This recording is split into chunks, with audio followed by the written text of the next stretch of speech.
성경에는 잔치집에 가는 것보다 초상집에 가는 것이 더 좋다는 겁니다. 왜냐하면 일의 결국이 그렇게 될 것을 배우고 지혜를 얻기 때문이랍니다. 잔치집에 가서 흥청망청 먹고 마시다 오면 얻는 것 없습니다. 근데 초상집에 가면 결국은 인생은 이렇게 마감하는구나.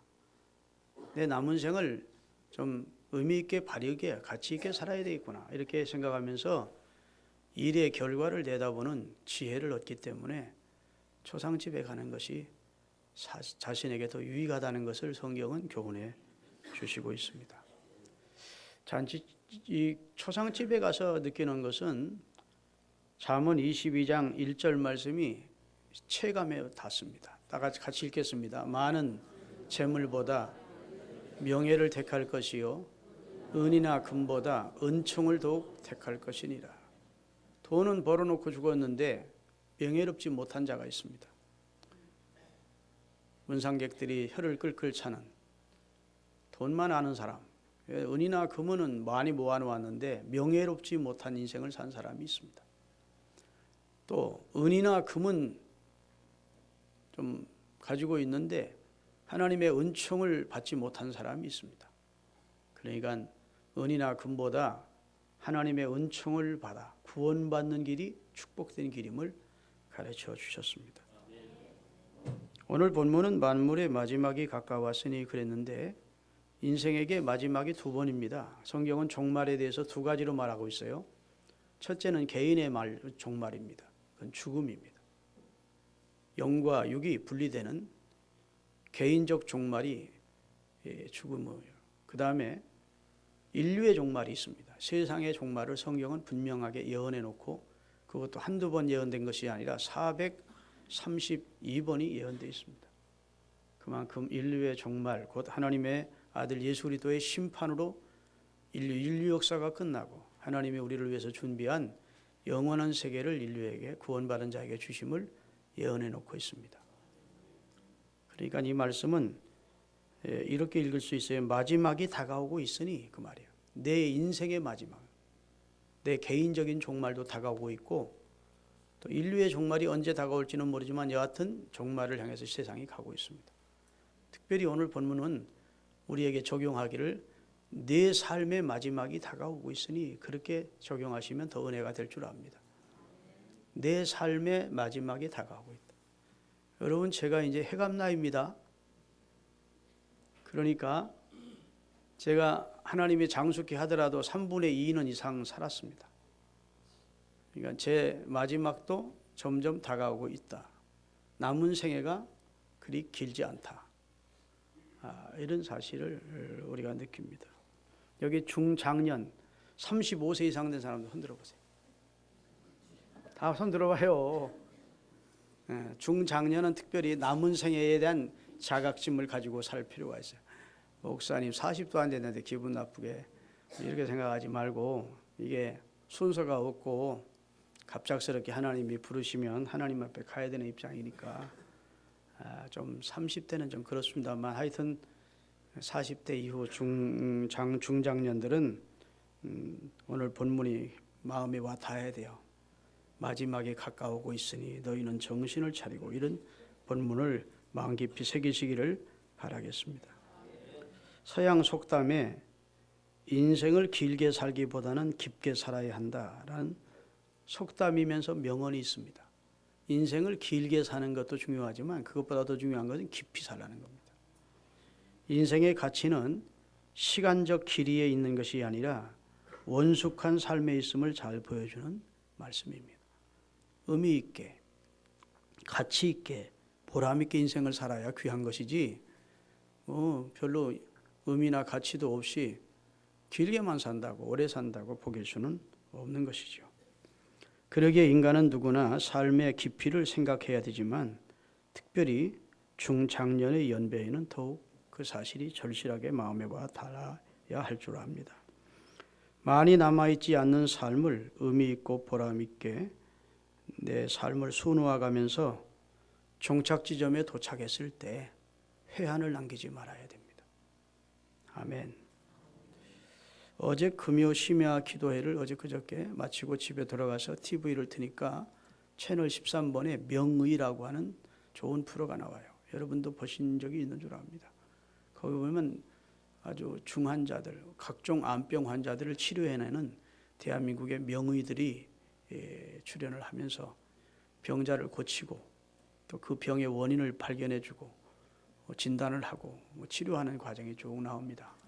근데 어제 그저께는 췌장암 명의가 나오더라고요.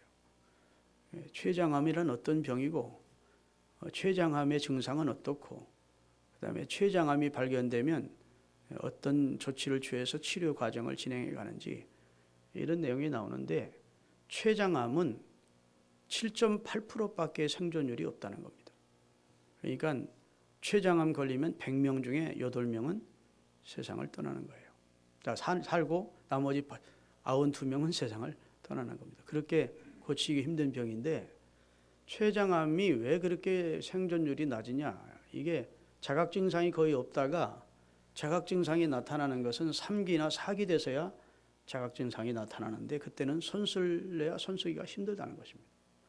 그래서 많은 사람이 이제 고침 받지 못하고 결국은 죽는다 이러더라고요. 저는 그 내용을 쭉 보면서 이런 생각을 했습니다. 췌장암 환자만 시한부가 아니고 우리네 모든 인생이 시한부인 것이 분명하다. 조금 더 살고 조금 덜 사는 차이일 뿐이지 우리 모두는 날 받아놓고 사는 존재다. 얼마 남지 않는 그 사람들의 시간 개념이 얼마나 우리와는 다를 거예요. 그들은 예를 들어서 5개월 남았다 하면 하루하루가 얼마나 소중하겠습니까? 하루하루를 얼마나 의미 있게 살으려고 애를 쓰겠습니까? 우리는 굉장히 죽음이 딴 나라 얘기 같이 들리고 앞으로 뭐 언제 다가올지도 모르는 아주 먼 얘기처럼 들리는데 그렇지 않아요. 내가 늘 말씀드리지만 앞서거니 뒤서거니 하면서 우리가 이 세상을 떠나가게 되는 것입니다. 김 선생 요새 안 보여 하면 어떻게 했다고요? 갔어 하면 간 거예요. 이야 요새 아무개 안 보이대 갔어요 하면 세상 뜬 거라고.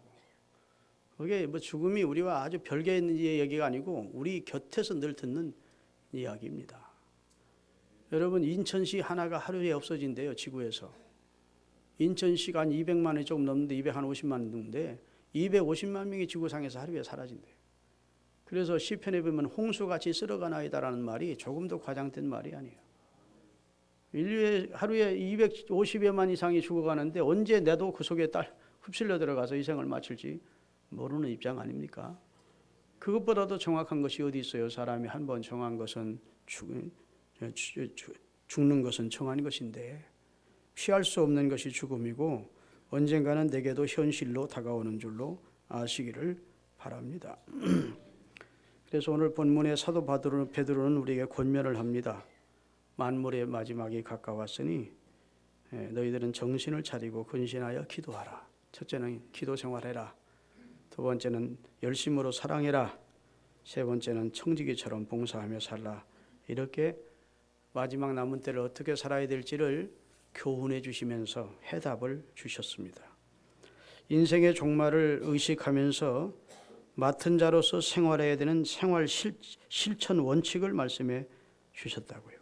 특별히 중장년 육체의 남은 때를 계수하면서 살아서 하나님 앞에 아름답게 마무리하는 우리 신흥가족들이 되시기를 바랍니다. 시편 90편 11절 12절을 띄우겠습니다. 자, 같이 읽겠습니다. 누가 주의 노여움의 능력을 알며 누가 주의 진노의 두려움을 알리이까. 우리에게 우리 날 계수함을 가르치사 지혜로운 마음을 얻게 하소서. 우리가 얼마나 살지를 좀 생각해 보면서 지혜로운 삶을 살게 해달라고 시인은 기도를 하고 있습니다. 내가 이 세상에 영원히 산다는 생각을 하지 않고 내가 얼마나 살지에 될지 모르지만 그날을 계수할 수 있는 지혜를 달라. 이렇게 기도를 하고 있다고요. 여러분 고린도후서 13장 5절에 보면 하나님께서 우리에게 우리 자신을 점검하라는 말씀을 하십니다. 다 같이 읽겠습니다. 너희는 믿음 안에 있는가? 너희 자신을 시험하고 확증하라. 예수 그리스도께서 너희 안에 계신 줄을 너희가 스스로 알지 못하느냐. 그렇지 않으면 너희가 버리운 자니라. 할렐루야.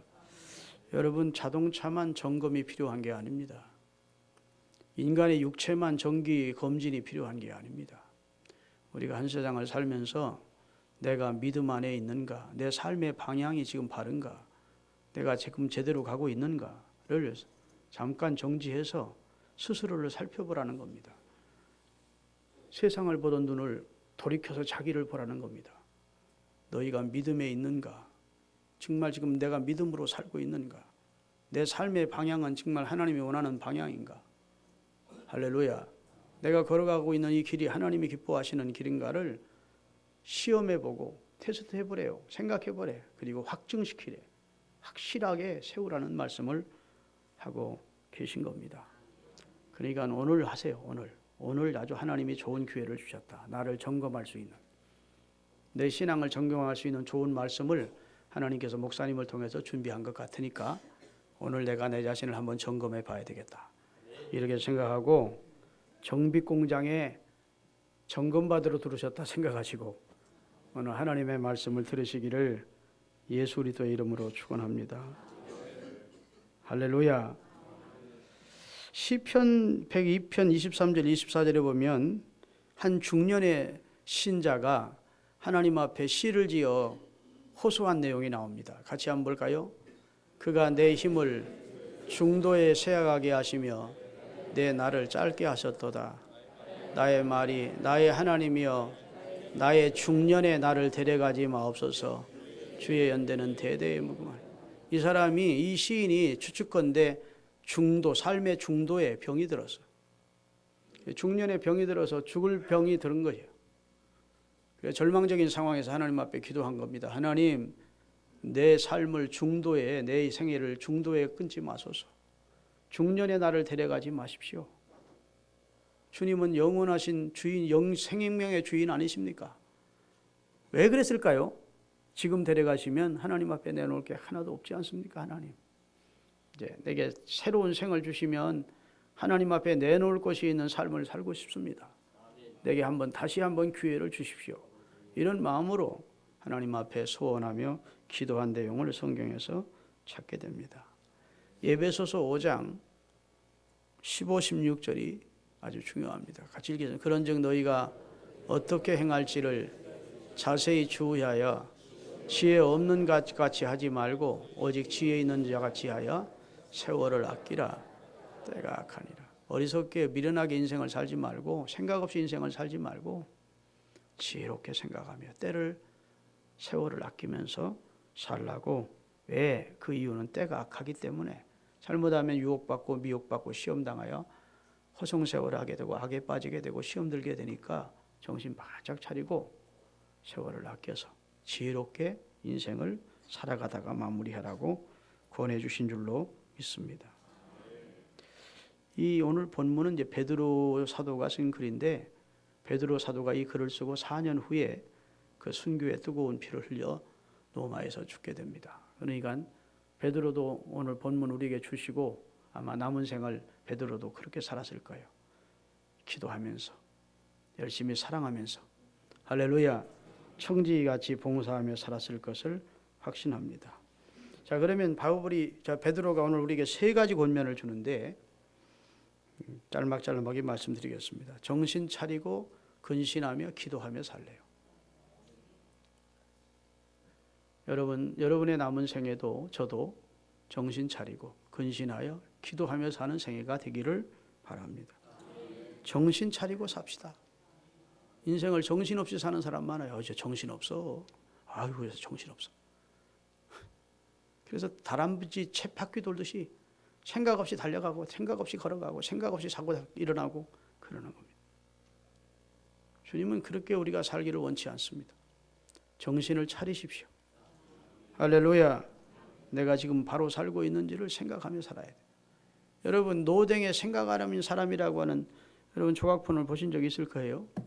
동물은 생각 없습니다. 본능적 그 욕구만 가지고 동물은 행동을 합니다. 그러나 인간만 하나님의 형상을 넣어주시고 하나님의 지혜를 우리 속에 심어주셔서 인간만은 생각한다고. 여러분 노댕에 생각하는 사람이라는 조각품을 보신 적 있죠?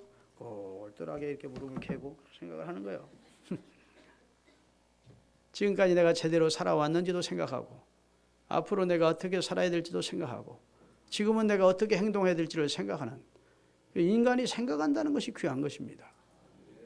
정신을 차리시고 그냥 정신없이 인생을 세상 따라 환경 따라 이렇게 살지 마시고 깊이 한번 생각을 하시면서 정신을 차리고 근신하여 기도하라고 말씀을 해주시고 있어요.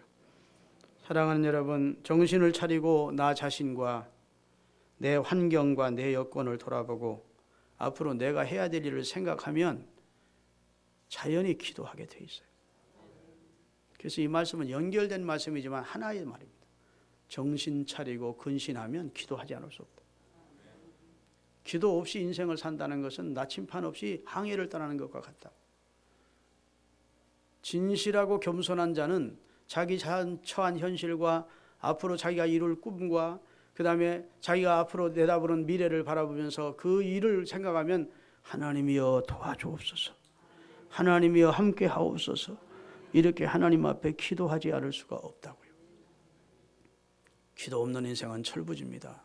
철없이 인생을 살기 때문에, 인생이 무엇인지를 모르기 때문에 기도 없이 덤벙 사는 것이지, 진정 인생을 아는 사람, 성경을 아는 사람, 하나님의 실제를 알고 인간의 연약함을 아는 사람은 기도가 자연스러운 거예요. 아침에 일어나서 주여 오늘도 나를 도우소서, 내 앞서 행하시며 내 길을 예비해 주옵소서, 할렐루야. 내가 언행심사에 하나님 어그러진 게 하지 않도록 내 성령으로 나를 주장해 주옵소서. 내가 꿈꾸고 계획하는 것 내게만 맡기지 마시고 주님 앞서 행하심의 일을 이루어 주옵소서. 그런 기도를 안 할 수가 없다고. 그게 인간 실상을 겸손히 인정하는 그런 정직한 자의 자세입니다. 그냥 자기가 무슨 다 만사를 다 가능하고 자기가 나서면 안 될 것이 없고 이런 건 다 교만이고 철부지 같은 행동이에요. 하나님의 은혜 주지 않으시면 우리가 이룰 게 없다고요. 그러니까 하나님 앞에 기도하실 수 있기를 바랍니다. 기도 없는 자는 영적 호흡이 없는 자로 영적으로 죽은 상태이거나 식물인간이에요. 식물인간은 자기 힘으로 숨을 쉽니까? 기계의 힘으로 숨을 쉽니까? 기계, 인공호흡기가 숨을 넣어주고 빼주고 넣어주고 빼주고 쉬는 거예요. 여러분이 기도 없이 오늘까지 신앙생활을 했다면 여러분이 식물인간 상태이고 그것조차도 하나님이 겨우 생명을 붙여주신 거예요. 이제부터는 기도하세요. 그래야 건강한 영혼이 되는 겁니다. 하나님이 힘을 주신다고. 여호와를 앙망하는 삶, 기도하는 삶을 살면 새 힘을 주신다고. 독수리의 날개치며 올라가는 것 같은 성공하는 삶, 향상하는 삶으로, 달려가도 걸어가도 지치지 않는 삶으로 우리를 인도해 주신다. 정신 차리고 근신하며 기도 생활하시는 사랑하는 성도들이 되시기를 주의 이름으로 축원합니다. 오늘 본문을 기록하고 있는 베드로는 기도하지 않았다가 예수님을 3번 부인하는 아픈 실패를 경험한 과거가 있는 사람입니다. 예수님이 겟세마네 동산에서 베드로와 요한과 야고보에게 뭐라 하시죠? 시험에 들지 않게 깨어 있어 기도하라 그랬는데 예수님의 말씀을 묵살해버리고 예수님의 말씀을 무시해버리고 피곤한다고 그냥 자빠져 잤다고. 그 밤 지나간 다음 예수님을 모른다고 저주까지 하면서 3번, 한 번도 아니고 3번을 수제자가 부인하는 실패를 했다고요. 여러분, 베드로가 주님의 말씀을 귀담아 듣고 그날 밤 예수님 곁에서 같이 기도했다면 이런 참담한 실패는 안 했을 거예요. 베드로가 지금 자기 실패를 경험해서 해안을 가지고 여러분만은 그렇게 하지 마세요. 열심히 정신 차리고 근신하여 기도하세요. 그래서 저처럼 실패하는 어리석은 행동을 하지 마세요. 그런 권면을 주신 줄로 믿습니다. 사랑하는 여러분, 데살로니가전서 5장 5절 6절을 띄울 테니까 같이 읽겠습니다. 다 같이. 너희는 나의 다 빛의 아들이요 낮의 아들이라. 우리가 밤이나 어둠에 속하지 아니하나니 그러므로 우리는 다른 이들과 같이 자지 말고 오직 깨어 정신을 차릴지니라. 우리는 낮의 아들, 빛의 아들로 우리를 지어주셨대. 잠잘라고 우리를 선택하신 것이 아니고 일어나 빛을 발하라고, 정신 차리고 하나님의 영광을 드러내라고 우리를 구원해 주셨음을 말씀해 주시고 있습니다.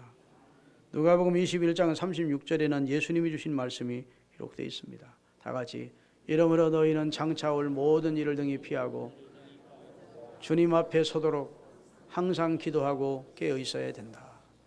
이 모든 일을 피하라는 말은 장차 올 모든 일이 무슨 일이에요? 유혹이나 시험이나 핍박이나 이런 우리를 넘어뜨리려고 하는 모든 사단의 계획을 피하고 하나님 앞에 자랑스럽게 서기 위해서 깨어서 기도하라고 가르쳐 주셨습니다. 할렐루야.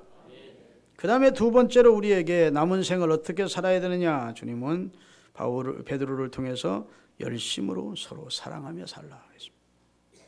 나이 먹어가면서 사람들은 젊었을 때 풍부한 감성이나 따뜻한 그 온유했던 마음이 점점 강팍해집니다. 왜냐하면 생존 경쟁에 시달리고 이리 치고 저리 치고 각박한 세상을 살다 보니까 그 따뜻했던 감정, 풍부한 감정 이런 것들이 다 사라진다. 그리고 점점 사람이 사막화돼 간다. 나만 아는 사람, 폐역하고 강팍한 사람으로 바뀐다고. 그래서 성경 마태복음 24장에 많은 사람의 사랑이 식어지리라. 그러나 끝까지 견디는 자는 구원을 얻으리라 그랬다. 많은 사람이 사랑이 식어지는 세대가 될 것입니다. 앞으로. 그건 뭐 내가 예언할 수 있습니다. 앞으로 사람들은 점점 강팍해질 것입니다.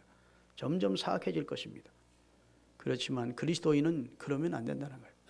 하나님의 사랑을 우리 마음에 부어주셨으니까 그 사랑을 가지고 그냥 사랑하는 정도가 아니라 무엇보다도 열심으로 서로 사랑하라. 의도적으로라도 선수가 의지적으로 노력하듯이 의도적인 사랑이라도 열심히 해서 사랑의 사람으로 살라고 말씀해 주셨습니다. 여러분, 사람이 죽음이 임박하면 껄껄한답니다. 소아든이라고 껄껄하는 것이 아니고 아이고 좀 베풀며 살걸, 아이고 좀 더 많은 사람을 사랑하면서 살걸, 그런 껄껄함에 죽는데 공감이 가는 얘기입니다. 근데 왜 그걸 죽음 앞두고 나서야 그런 회한을 남겨? 우리는 그런 어리석은 생각하지 마십시다. 그때 가서 하지 말고 지금 좀 베풀며 살고, 지금 미워하지 말고 사랑하며 살고, 할렐루야. 원수 맺지 말고 서로 따뜻한 사랑을 가지고 서로 대하며 살고, 이렇게 살아야 돼요. 하나님은 사랑이시래. 하나님을 아는 자는 하나님을 사랑한다 하면서도 하나님을 알지 못하는 자는 진짜 하나님을 아는 자가 아니라고 말씀해 주셨어요. 그러니까 여러분, 뜨거운 사랑을 가지고 살아가시기를 주의 이름으로 축원합니다. 예수님께서 누가복음 6장 32절에 주신 말씀 드리겠습니다. 다 같이 너희가 만일 너희를 사랑하는 자만을 사랑하면 칭찬받을 것이 무엇이냐? 죄인들도 사랑하는 자는 사랑하느니라. 자, 너희가 저 불신자들처럼 너희에게 잘하는 사람 너도 잘하고, 너 사랑하는 사람 너도 사랑하고, 너에게 인사하는 사람에게 너도 인사하고, 그것은 저 죄인들도 불신자들도 다 해. 네. 그리스도인은 그보다 한 단계 높아야 돼. 나를 미워하는 사람도 사랑하고, 할렐루야. 나를 대항하는 사람도 용서하고, 한 오른밤 치면 왼밤도 돌려대고, 속옷 가지고 가면 겉옷까지 주는 너그러운 마음으로 사람을 대하는 그리스도 안에서 하나님의 참 사랑을 실천하는 사람이 살라고 말씀해 주셨어요. 수준을 불신자 수준 정도만 놓지 마시고 수준을 높이십시다. 하나님의 사랑을 우리가 만끽하고 살고 있으니까 그 사랑 가지고 좀 주변 이웃과 성도와 사랑하는 가족도 뜨겁게 사랑하시기를 바랍니다. 마지막으로 선한 청지기같이 봉사하라 그랬습니다. 청지기란 말은 헬라어로 오이코노모스라는 말인데, 집이란 말에 오이크스라는 말과 그 다음에 관리라는 말에 노모스를 합한 합성어입니다. 오이코모노스는 집을 관리하는 자, 그 말이에요. 고대 사회에는 부잣집에, 재력가의 집에는 그 종들과 그 다음에 재물을 관리해주는, 전답을 관리해주는 청지기가 있었어요. 종은 아닙니다. 종을 관리하는 사람이니까 매니저라고 할 수 있죠. 여러분, 요셉이 보디발 집의 매니저였다고요.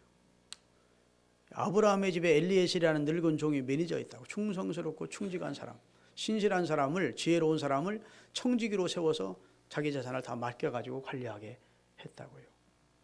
그렇죠? 우리가 하나님으로부터 이 세상에 우리가 청지기로 살고 있다는 의식을 가져야 돼요.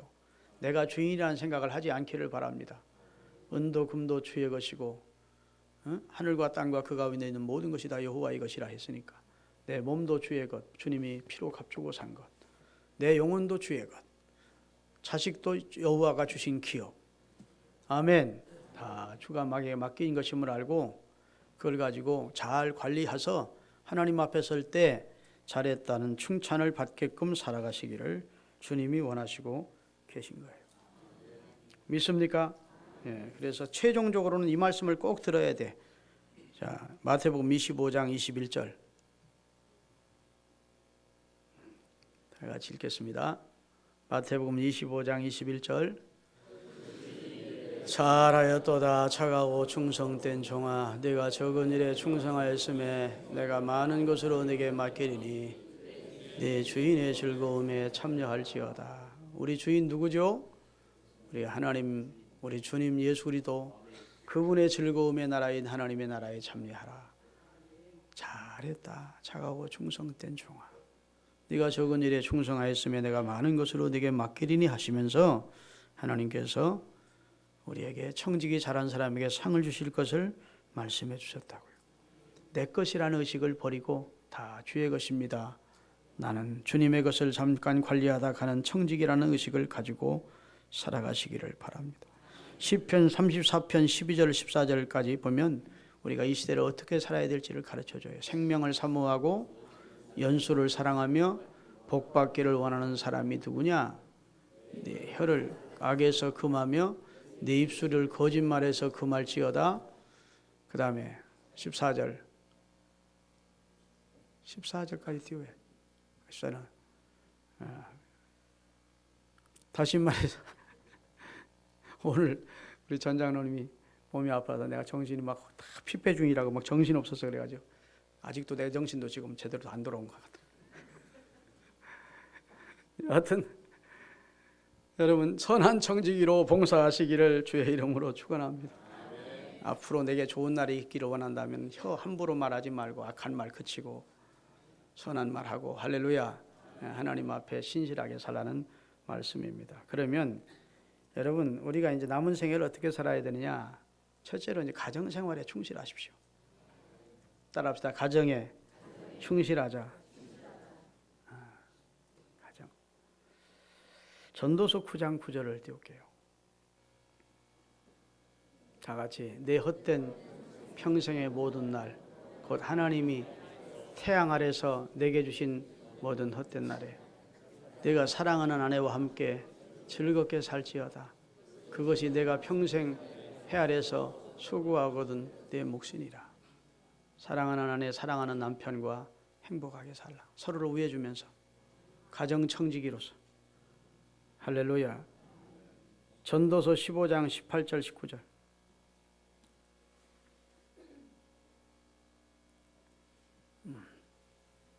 다 같이 분을 쉽게 내는 자는 다툼을 일으켜도 노하기를 더디하는 자는 시비를 그치게 하느니라. 다음 19절. 게으른 자의 길은 가시울타리 같으나 정직한 자의 길은 대로니라. 시브리서 13장 4절. 모든 사람은 결혼을 귀히 여기고 침소를 더럽히지 않게 하라. 음행하는 자들과 간음하는 자들은 하나님이 심판하시리라. 가정에 충실하라는 말씀이죠. 고린도전서 7장 4절 5절입니다. 다 같이 아내는 자기 몸을 주장하지 못하고 오직 남편이 하며 남편도 그와 같이 자기 몸을 주장하지 못하고 오직 아내가 하나. 이 말은 아내의 몸의 주인은 남편이고 남편 몸의 주인은 아내인 줄 알고 내 몸이라고 내 마음대로 함부로 행동하면 안 된다는 겁니다. 서로에게 연결된 몸인 줄 알고 소중히 여겨주는, 가치 있게 여겨주는 그런 삶을 살 것을 말씀해 주셨습니다. 그 다음에 가정생활 잘하는 청지가 되려면 자녀를 잘 가르쳐야 돼요. 에베소 6장 4절. 다 같이 아비들아 너희 자녀를 노엽게 하지 말고 오직 주의 교양과 훈계로 양육하라. 자녀를 노엽게 하면 낙심케 하면 안 돼. 주의 교양과 훈계로 양육하라 했고, 잠언 22장 6절 마땅히 행할 길을 아이에게 가르치라. 그리하면 늙어도 그것을 떠나지 않아요. 마땅히 인생으로서 행해야 될 길을, 하나님의 자녀로서 행해야 될 길을 잘 가르치래요. 믿습니까? 골로새서 3장 21절 아비들아 너희 자녀를 노엽게 하지 말고 말지니, 이유도 없이 줘 패면 안 돼. 그러면 나중에는 막 거역하게 되고 그런다. 맞을 짓을 했거든 왜 맞아야 되는지를 이해를 시키고 설득을 시킨 다음 그에 상응하는 매를 해서, 그 매조차도 부모가 날 사랑하는 표인 줄 알게 해야지 막 그냥 자기 기분 상했다고 막 갖다 줬배리면 안 된다고. 내가 그랬었어요. 범인이 저였습니다. 너무 철없을 때 결혼해가지고 내가 우리 아이들 보면 좀 미안한 면이 없지 않아 있어요. 아이들을 노엽게 많이 했던 것 같아요. 그 다음에 디모데전서 3장 4절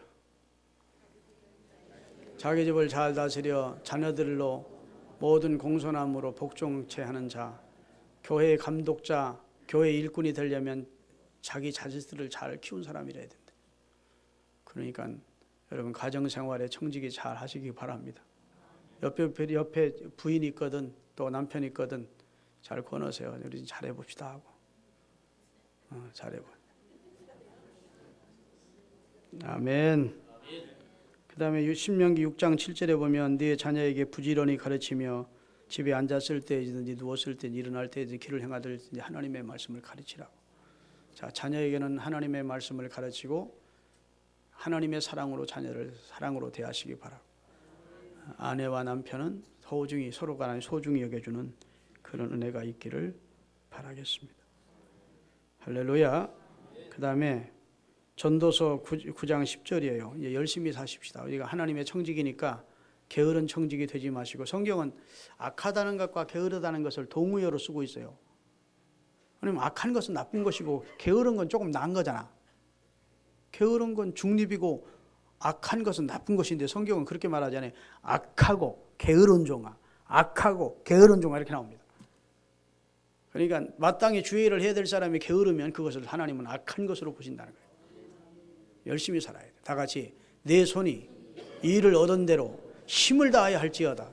내가 장차 들어갈 스월에는 일도 없고 계획도 없고 지식도 없고, 거기는 일할 수 없는 영혼만 가는 곳이기 때문에 일 못해. 하나님이 육체가 영혼이 육체 안에 들어가 있을 때 청지기로 섬길 수 있는 기회인 줄 알고 열심히 살 것을 권면해 주신 줄로 믿습니다. 예레미야 애가 3장 27, 28절 띄우고 이제 말씀 마감합니다. 다 같이 사람이 젊었을 때 주님을 위해서 멍에를 매는 것이 좋으니 혼자 있어 잠잠할 것은 주께서 그것을 그에게 하나님이 지워준 짐을 지고 불평하지 말고 잠잠히 그 짐을 지고 가래. 열심히 짐지고 가족을 위해서, 자녀를 위해서, 할렐루야, 교회를 위하여, 하나님의 영광을 위하여 선한 청지기로 사십시다. 복습할 거예요.